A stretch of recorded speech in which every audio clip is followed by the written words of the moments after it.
নমস্কার বন্ধুরা, আমি রণদীপ। হিস্ট্রি দর্পণ এডুকেশনাল চ্যানেলে তোমাদের সকলকে আবারও স্বাগত। আজ আমাদের আলোচনার মূল টপিক হলো তোমরা যারা কল্যাণ ইউনিভার্সিটিতে প্রথম সেমিস্টারে পড়ছো এবং তোমাদের ইতিহাস মাইনর হিসেবে রয়েছে, সেই ইতিহাস মাইনরেরই বেশ কিছু গুরুত্বপূর্ণ প্রশ্ন নিয়ে আজকে কিন্তু আলোচনা করব। তা তোমরা অনেকদিন ধরেই আমাকে মেসেজ করেছিলে এবং অনেকেই আস্ক করেছিলে যে দাদা যদি মাইনর হিস্ট্রির সাজেশনগুলো একটু দিতে তাহলে খুব উপকৃত হতাম।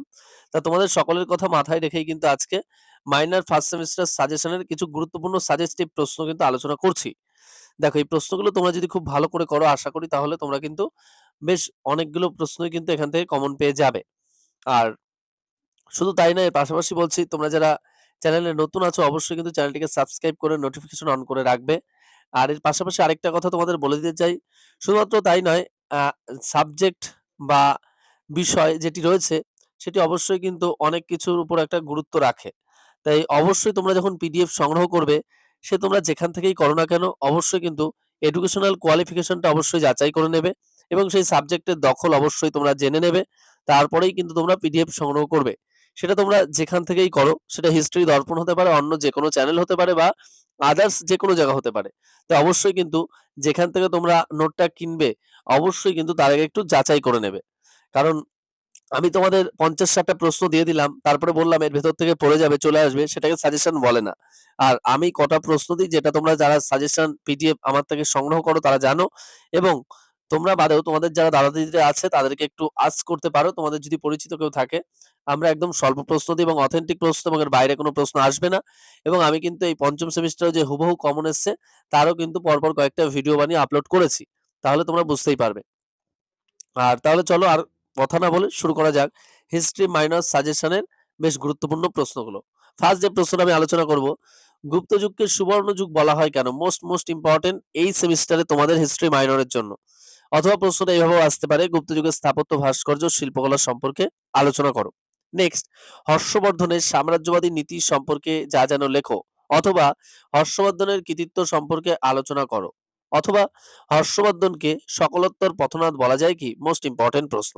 নেক্সট, হরপ্পা সভ্যতার পতনের কারণগুলি আলোচনা করো। দেখো হরপ্পা সভ্যতার পতনের পাশাপাশি কিন্তু এই প্রশ্নটা একটু ঘুরিয়ে দেওয়ার জন্য কিন্তু অন্যভাবে দিতে পারে যে হরপ্পা সভ্যতার পরিবেশগত পতনের কারণগুলি লেখো। মোস্ট ইম্পর্টেন্ট প্রশ্ন। নেক্সট, মৌর্য সাম্রাজ্যের প্রশাসনিক ব্যবস্থা সম্পর্কে আলোচনা করো। অথবা এমনভাবে আসতে পারে যে মৌর্য শাসন ব্যবস্থাকে সীমাহীন স্বৈরাচার নয়, প্রজাহিতৈষী স্বৈরাচার বলে অভিহিত করা যায়, ব্যাখ্যা করো। নেক্সট, হরপ্পা সভ্যতার কৃষি ব্যবস্থা ও মেসোপটেমিয়ার সাথে বাণিজ্য সম্পর্কে আলোচনা করো। নেক্সট, সাতবাহন বংশের শ্রেষ্ঠ শাসককে তার কৃতিত্ব আলোচনা করো। অথবা এমনভাবে ডিরেক্টও আসতে পারে যে গৌতমীপুত্র সাতকর্ণীর কৃতিত্ব বর্ণনা করো। নেক্সট, চোল রাজ প্রথম রাজেন্দ্র চোলের কৃতিত্ব অথবা চোলদের সামুদ্রিক কার্যকলাপ সম্পর্কে আলোচনা করো। নেক্সট, গান্ধার শিল্পকলা সম্পর্কে আলোচনা করো। নেক্সট, দিব্যর কৈবর্ত বিদ্রোহ সম্পর্কে আলোচনা করো। নেক্সট, প্রাচীন ভারতে নারীদের অবস্থান সম্পর্কে আলোচনা করো। নেক্সট, অশোক কেন কলিঙ্গ আক্রমণ করেছিল? অথবা অশোকের ধম্মনীতি সম্পর্কে আলোচনা করো। নেক্সট, আরেকটা যে প্রশ্ন তোমরা পড়বে খুব গুরুত্বপূর্ণ প্রশ্ন, পরবর্তী বৈদিক যুগের রাজনৈতিক অবস্থা সম্পর্কে আলোচনা করো। দেখো যে প্রশ্নগুলো তোমাদের সাথে আলোচনা করলাম এই প্রশ্নগুলো মোস্ট ইম্পর্টেন্ট। আর তোমরা যদি খুব ভালো করে দেখো এই প্রশ্নগুলোর মধ্যে থেকে অনেকগুলো প্রশ্নই কিন্তু তোমরা কমন আকারে পেয়ে যাবে এবং তোমাদের পরীক্ষার ক্ষেত্রে কিন্তু অনেকটাই সুবিধা হবে। আর আবার বলছি, তোমাদের যাদের পিডিএফ প্রয়োজন অবশ্যই তোমরা অযথা বারবার আমাকে আস্ক না করে তোমরা কিন্তু ওই ডেসক্রিপশনে দেওয়া যে নম্বরটি রয়েছে অথবা দেখবা ভিডিও শুরুর পূর্বেই স্ক্রিনে দেওয়া একটা নম্বর রয়েছে, সেখানের মাধ্যমে তোমরা অবশ্যই যোগাযোগ করতে পারো এবং 100% অথেন্টিক পিডিএফ কিন্তু তোমরা পেয়ে যাবে। তার জন্য আমরা বলছি যে তোমরা বারবার এতবার মেসেজ করতে হবে না, তোমরা অবশ্যই ওই নম্বরের মাধ্যমে যোগাযোগ করো। দেখো তোমরা ঠিক পিডিএফটা পেয়ে যাবে, কোনো অসুবিধা হবে না। আর তোমাদের যদি কোনো জিজ্ঞাসা থাকে অবশ্যই তোমরা কমেন্ট বক্সে কমেন্ট করে জানাতে পারো, আমরা চেষ্টা করব সে ধরনের তোমাদের সমস্যাগুলোর সমাধান করার।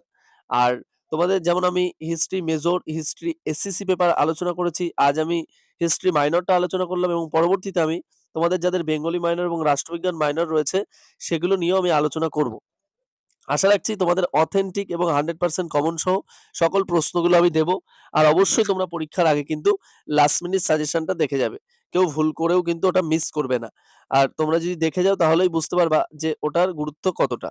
আর শুধু তাই নয়, এর পাশাপাশি তোমরা আবারও বলছি যে তোমরা যারা নতুন আছো অবশ্যই কিন্তু চ্যানেলটিকে সাবস্ক্রাইব করে নোটিফিকেশন অন করে রেখো। আর তোমাদের বন্ধু-বান্ধবদের মাঝেও অবশ্যই কিন্তু একটু শেয়ার করে দিও। চলো দেখা হচ্ছে পরবর্তী ভিডিওতে। সকলে ভালো থাকবে, সুস্থ থাকবে। সকলকে অসংখ্য ধন্যবাদ।